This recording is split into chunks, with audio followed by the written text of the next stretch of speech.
Perkenalkan,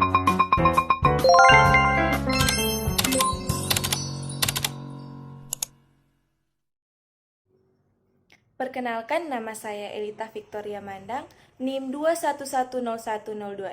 Saya merupakan mahasiswa aktif Universitas Negeri Manado, Fakultas Ilmu Pendidikan dan Psikologi, Program Studi Psikologi. Saat ini saya akan membahas mengenai neuroscience kognitif dan memori. Pembahasan yang pertama mengenai neuroscience kognitif. Neuroscience kognitif merupakan bidang studi yang mempelajari mengenai otak, struktur otak, sistem saraf, proses kognitif, dan akhirnya pada perilaku. Selanjutnya kita membahas mengenai kasus Phineas Gage. Phineas merupakan seorang pekerja dalam proyek pembangunan rel kereta api. Saat sedang bekerja, ia mengalami kecelakaan, di mana sebuah besi runcing menembus pipi kiri dan keluar melalui tengkoraknya. Ia mengalami buta mata kiri, namun pada kecelakaan itu ia tidak kehilangan kesadaran. Kehidupan Gage berubah drastis setelah kecelakaan. Menurut teman-temannya, ia bukanlah Gage yang mereka kenal. Ia menjadi sangat sensitif, mudah emosi, dan tidak dapat berpikir jernih. Ia tidak dapat mengambil keputusan yang benar dan selalu mengucapkan kata-kata kasar. Bagian otak yang rusak akibat tusuk batang besi yang menimpa Phineas ini adalah bagian lobus frontal. Lobus frontal sendiri merupakan bagian otak yang bertanggung jawab pada kemampuan kontrol impulsif, pemecahan masalah, perilaku sosial, perilaku seksual, dan sebagainya. Masuk pada pembahasan selanjutnya, yaitu mengenai metode dalam meneliti otak, yaitu ada MRI. MRI sendiri merupakan metode yang menggunakan medan magnet dan gelombang radio untuk membuat gambar detail otak manusia.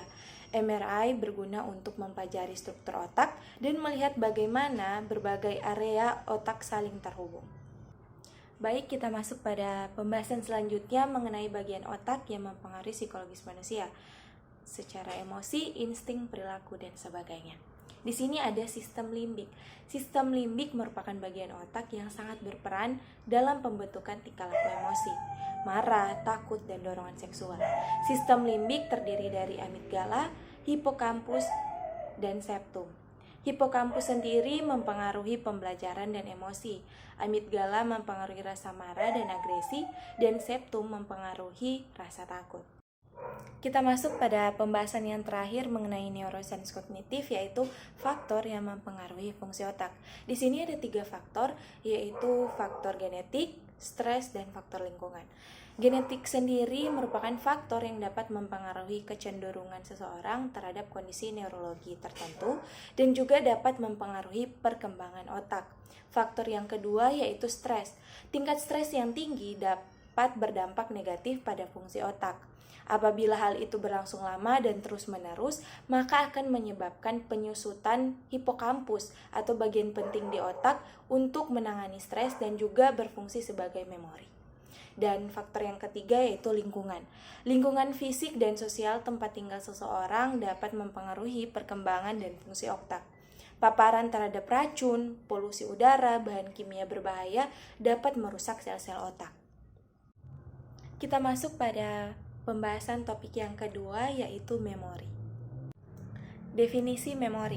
Menurut Bruno, memori ialah proses mental yang meliputi pengkodean, penyimpanan, dan pemanggilan kembali informasi, serta merupakan pengetahuan yang semuanya terpusat di dalam otak. Ada 3 jenis memori. Yang pertama ada memori sensoris. Memori ini merupakan penyimpanan informasi yang diperoleh dari penerimaan panca indera. Yang kedua ada memori jangka pendek. Memori jangka pendek merupakan proses penyimpanan memori yang secara sementara. Dan yang ketiga ada memori jangka panjang. Proses penyimpanan di memori jangka panjang ini bisa diingat cukup lama dan relatif bersifat permanen. Kita masuk pada pembahasan proses terbentuknya memori. Proses terbentuknya memori diawali dari penerimaan informasi melalui panca indera, kemudian diterima oleh saraf sensoris di panca indera dan dikirim ke otak. Nah, dari otak inilah mempersepsikan informasi kemudian disimpan pada memori jangka pendek atau waktu yang sebentar sekitaran 1 menit. Dari memori jangka pendek kemudian diubah menjadi memori jangka panjang dan disimpan secara permanen di dalam otak. Ada 3 teknik dalam mengingat. Yang pertama ada teknik repetisi, teknik chunking, dan teknik mnemonik. Teknik repetisi yaitu mengolah informasi secara berulang-ulang, sehingga dapat membantu dalam memperkuat ingatan. Yang kedua yaitu teknik chunking, yaitu mengumpulkan beberapa butir maklumat yang tak berkaitan menjadi satu kumpulan sehingga mengikuti keseragaman tertentu. Dan teknik yang terakhir yaitu mnemonik. Mnemonik sendiri berasal daripada perkataan Grek mnemon yang bermaksud pikiran.